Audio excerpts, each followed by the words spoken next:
Good morning from Tidewater Lumber. Talking about timbers today and the different aspects of the different types and species of timber. This is Eastern white pine, also known as knotty white pine, all up and down the eastern seaboard. Douglas Fir, which has this beautiful kind of light pink color. Cypress. And then all three of these are Western Red Cedar, which is super popular. Most of this stuff's coming out of Canada, some out of the Northeast, some out of the Northwest. In today's market, I think roughly you're going to pay about $225 a board foot for the Eastern white pine, which is the least expensive. And then probably coming in next is going to be the Doug Fir. Doug Fir is going to be about $535 a board foot. So we're jumping in price here a lot, right?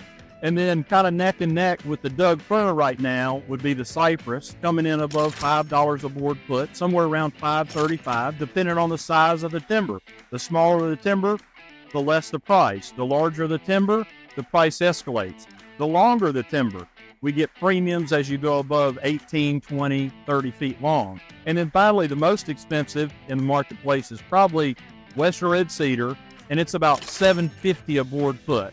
All of these prices vary. Rough sawn is less expensive than the S4S because S4S has to be machined again. So there's more labor added to that.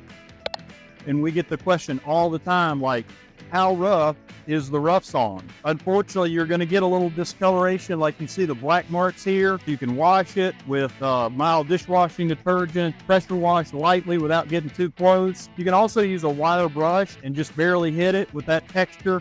That dirt and grime will just go right away.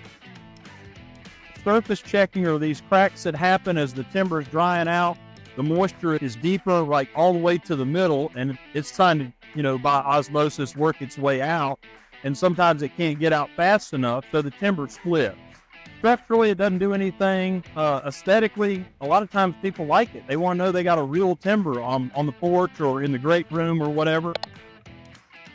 Going in order, you've got white pine, which is great for timber framing, great for interior posts and beams in the ceiling. I think next in strength, you would have Western Red Cedar, super common, a lot of porch posts, but it's still not as strong as Cypress. Cypress is going to be a little harder to get because it's only really grown in the Bible Belt of the United States, so there's a limited supply of it. A lot of the sawmills do not saw over 16, so you got to get kind of a specialized mill to get up to longer lengths.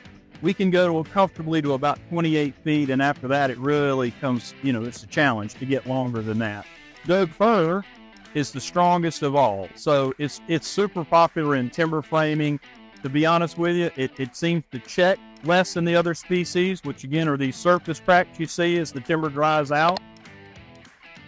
Again, white pine is a great wood, good color, easy to work with, but insects, not so much. So carpenter bees, we got to look out for. In my opinion, the strongest one of all is probably going to be the Cypress against insect resistance.